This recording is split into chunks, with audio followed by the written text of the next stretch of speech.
coming, and today I will have a really cool ending to the presentation. So I'm actually very nervous, like seriously nervous. It involves risk. But today I'm going to talk about one really interesting story. And you know, our life is made of stories, and many of those stories happen at ARDD. You've seen what happened today in the morning when Insilico presented her work on TNIC, and I was like, wow. So this is a story that I picked up at the Longevity Summit Dublin, which many of you probably have attended. It's the summit founded by Aubrey de Grey. I previously disregarded methylation aging clocks as, you know, being some kind of wrinkles on a DNA that you can count and predict your biological age or chronological age and turn it into a biological age. But I disregarded this data type as a potential source of therapeutic targets. So far, I have not seen any therapeutic target coming from an aging clock based on methylation data. And today, I actually changed my mind in a very dramatic way. And there is anecdotal evidence, so we still have to do a lot of research. But I'm going to present a story that implicates methylation aging clock for drug target discovery. Many of you know Steve Horvath. In my opinion, this person deserves a Nobel Prize. If there is any ever awarded for aging, he probably should be the first in line or second in line after Jens Jules Holst, who presented today. So if you have any influence with the Nobel Committee, those two gentlemen have to be prioritized, with Jens, of course, going first. Steve, if he probably gets a Nobel Prize, it will be for a drug out of the methylation aging clock that would be measured by the methylation aging clock, and that would be super cool. And I would like to present a pathway for that today. But before I start, I want to talk a little bit about the company very briefly, because I know I have like 30 slides and I have only 20 minutes, and I want to use the 5 remaining minutes for something really special. So a company update, many of you have heard about Insilico. We are now in 7 countries and regions. We're moving our North American headquarters to Cambridge, so 1000 Mass Avenue. You already can see the sign, beautiful location. We're very committed to extending healthy productive longevity, but we built a very sustainable model to do that. So if I were to illustrate Insilico in just one slide in terms of how it looks today, this is how it looks like. We're actually very, very focused on sustainability as well. It's kind of not my crazy new passion, but I think that if we are to live longer, we probably need to start thinking about the environment. And I was very surprised to see that many people kind of opposed the sustainability and longevity declaration here. And Morton planted 10,000 trees for ARDD. So that's actually quite strange that some people don't want to see a decarbonized future. And I believe that the technology that we utilize for small molecule drug discovery can be used for capturing CO2 at scale through direct air capture. We actually started making good money on that as well, because we provide this service to companies that do R&D in direct air capture and metal-organic frameworks and amides. So talk to me if you're interested. Insilico now provides software to the world. So we sell software. We generate millions and millions of dollars by selling software. But we also generate a lot of validation experiments. So a lot of you who use the software use new models. We constantly update them, and you report to us whether they work or not. So that saves us a lot of money on validation and allows us to build a community around those 4 verticals that we have: biology 42, chemistry 42, medicine 42, and science 42. Currently, those tools are used by 10 out of the top 20 pharmaceutical companies. And in order for us to be successful at selling software and developing software, we actually develop our own pipeline. So now 9 of our programs reached clinical stage, got IND clearance. 2 are in phase 2. In the US and China. As a matter of fact, that's TNIC that Insilico was talking about today, the anti-muscle wasting drug, hopefully. But we are taking it for pulmonary fibrosis. We identified that utilizing multiple data sets that allow us to implicate it in fibrosis and aging at the same time. And we then sell those drugs to pharmaceutical companies. So our capacity is pretty high. So now we're kind of constrained by funding mostly. But our capabilities go beyond the capabilities of some of the countries, because there are very few countries that ever discovered a drug. And that's why we actually are so focused on the Middle East. We actually think that this is the area where you can convert oil into the new oil by giving them the ability to convert money into drugs.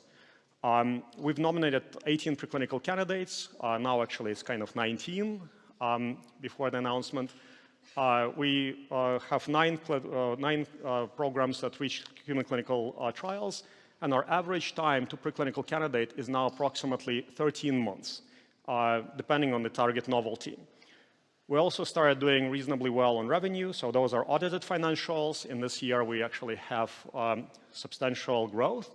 But in 2023, we did about 51 million in audited financial revenue, and sold a few drugs to big pharmaceutical companies and smaller pharmaceutical companies, generating more than $1.5 billion in total deal value with good cash upfront. Earlier, Longevity was talking about how those drug deals are usually structured.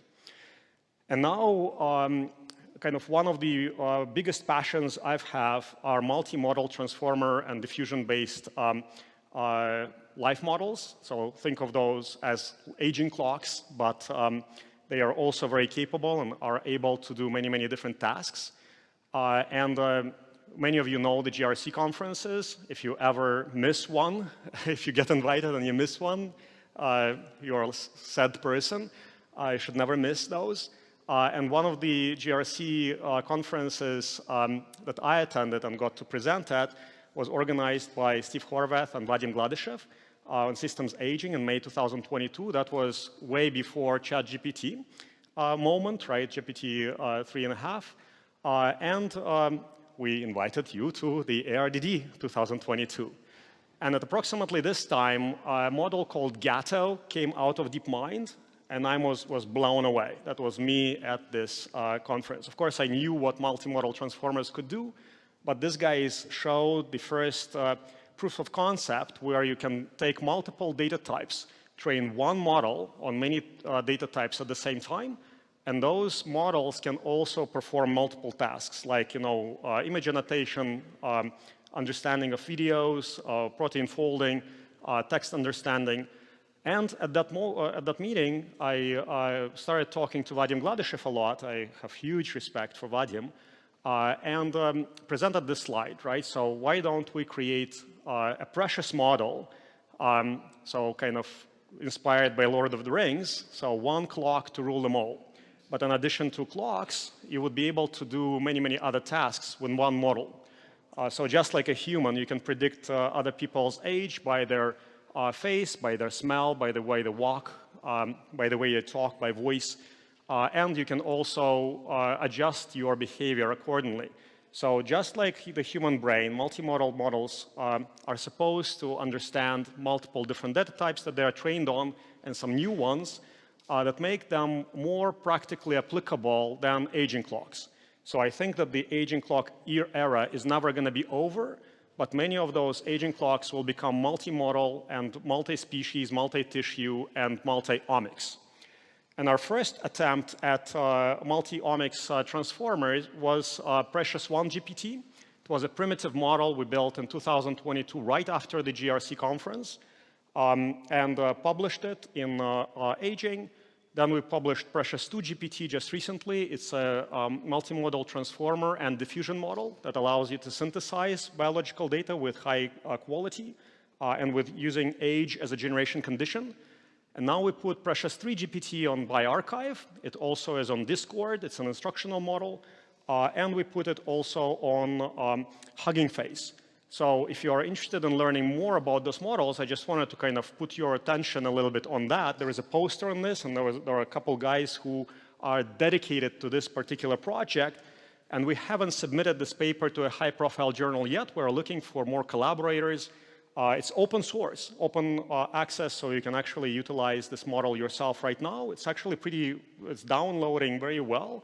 So if you look at different AI models that are being downloaded from Hugging Face, this is actually not a bad result.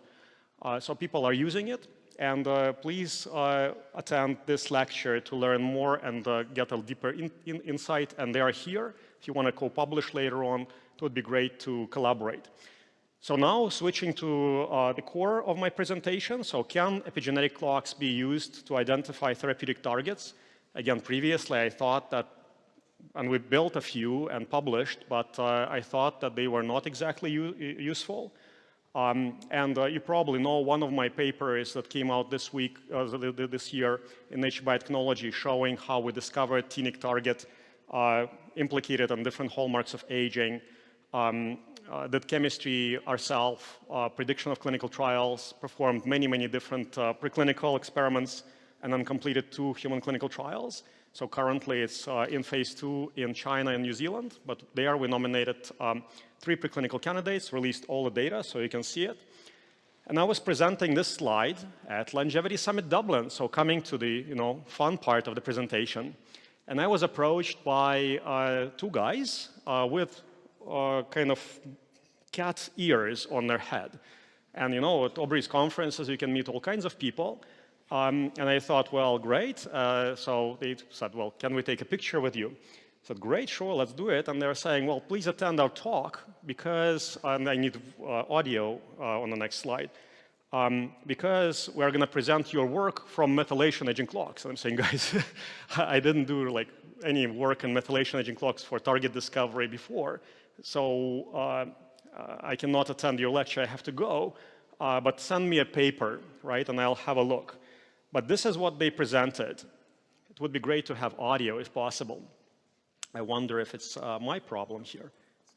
AV is really kicking ass at this conference. Okay.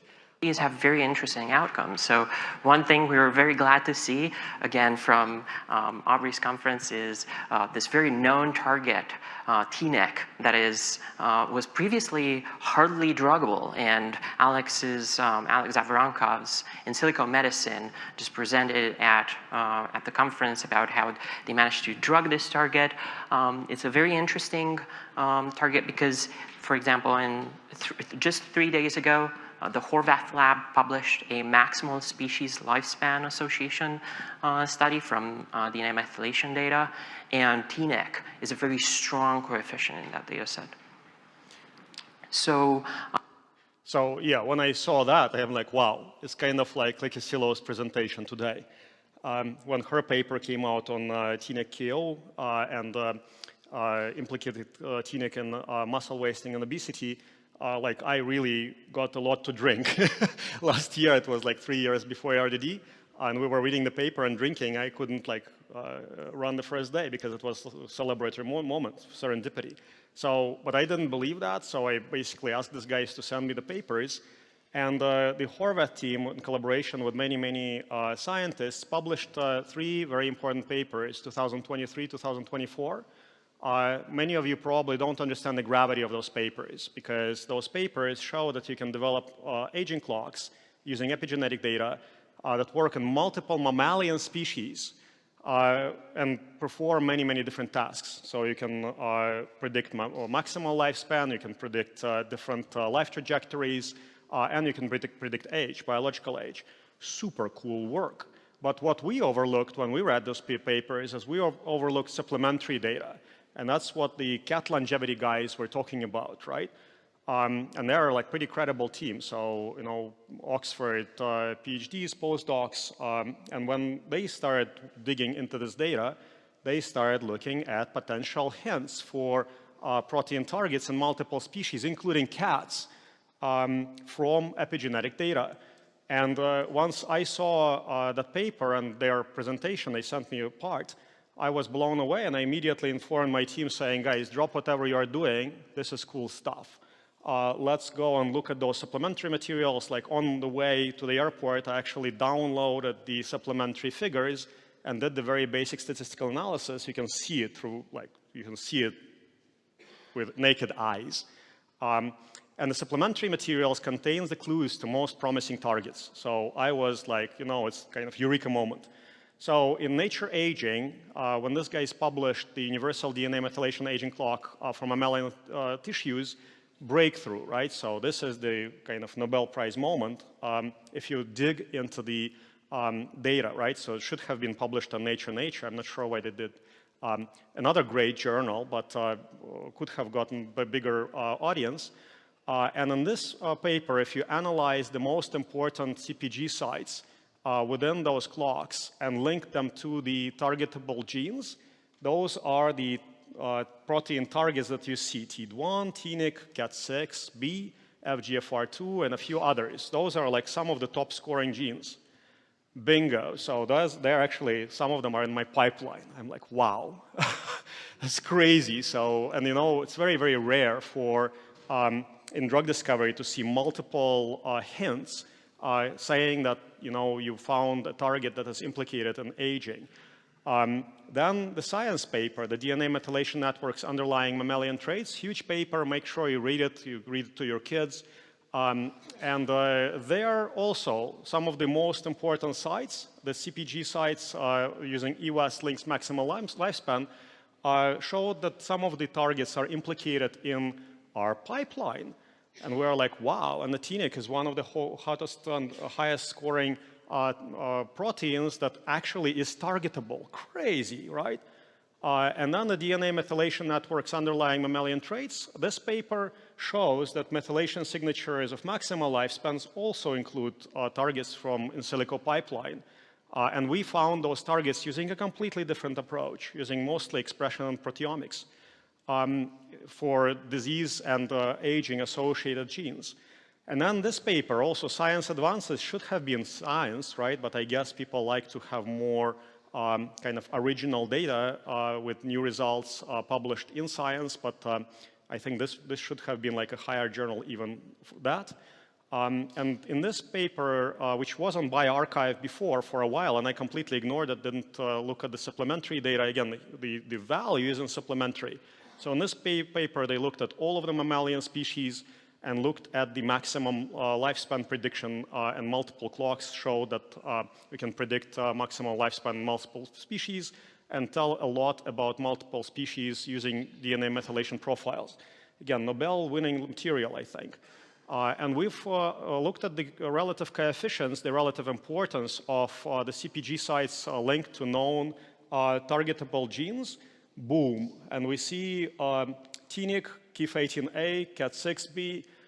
By the way, I sold this drug, licensed it out to a company called Menarini for breast cancer last year for $500 million, $12 million upfront at preclinical candidate stage. And it's actually a good target for breast cancer, as it looks like, I hope. But we also see that it is implicated in aging. So this paper also suggests that some of the targets are coming from methylation aging clocks. So for me, it was a revelation. So if you look at some of those papers and drill them down into the different predictive capabilities, gestation time, age of sexual maturity, many of them are pointing to the targets in my pipeline. And we found these targets utilizing our Pandaomics pipeline, plus building deep neural networks that predict age and disease at the same time. And then we just run through an algorithm that allows you to evaluate druggability, commercial tractability, and many other properties that make a good target.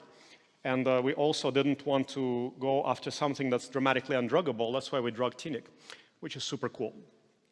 And now we decided to give the same task to our life models, to our transformer-based models. So PreciousGPT also picks some of those genes as promising aging targets, but Precious3GPT allows you to demonstrate that you can talk to this model. It's instructional. You can see that the genes implicated in aging and disease genes, that's what we really want. 20% of them, 20% of the most important ones, contain my targets, but there are many more. So you can actually derive useful, targetable, therapeutic targets out of aging research. And this is the entire point of this conference. So the entire point of this conference is to bring pharma together with academia and ensure that we can build biotechnology industry. And usually pharmaceutical companies are still a little bit, we are warming up to aging research. Here we have, the head of aging research at Novartis. We have Eli Lilly, wonderful people. We have Novo Nordisk and many others, Lundbeck. So people who are betting seriously on aging. But these kind of studies give them more evidence to invest in aging and use it as a platform for drug discovery. At least it gives me more evidence that I was betting my life on something that is promising. And now another big bet. So I have a collaborator that I need to invite to the stage really quickly. And do we have Dominika Wilczuk in the house here? That's our kind of young scientist who works in aging for a very long time. Here you go. So it would be great to have you on stage. And I'll explain. I'll also tell you a really cool story today. I'll need you as an assistant. So I met Dominika about a year ago at an aging conference where she was presenting a poster with a mirror in it. And you could look in the mirror and then go through the poster to evaluate your subjective age. I said, wow, it's cool stuff. So we got acquainted, I gave her the card. And then the next time I met her was at a Nature conference where she was presenting her work on multi-agent systems for geroprotector discovery. And that's when I was blown away. We started talking and started looking at different ways to utilize aging research for drug discovery. And I realized that Dominika is actually much smarter than me, so by far. So nowadays, when I need advice, I kind of come to her. She is studying neuroscience at Duke, speaks fluent Chinese and many other languages. I thought that it would be a really good idea to start collaborating.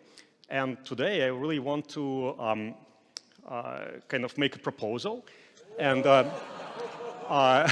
ask you to be my longevity research partner. Would you agree? Oh, wow.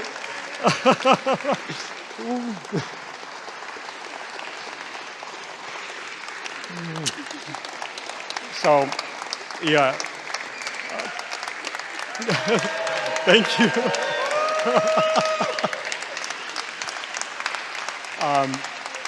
I'm happy that Morten, dinner is next, right? Dinner is next. Okay, sorry. So now we're going to work together. Thank you. And thanks for saying yes. Say yes, yes, yes. Okay.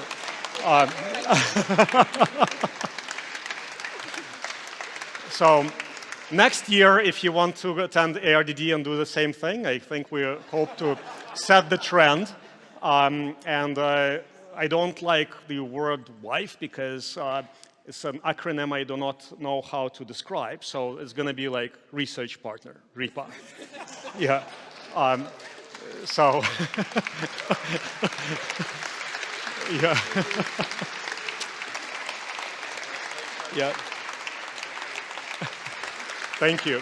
Hope we're setting the trend because if you bet on long life, you should find yourself a lifelong partner who helps you. Oh, yeah. Okay, no, question. I just want to say congratulations.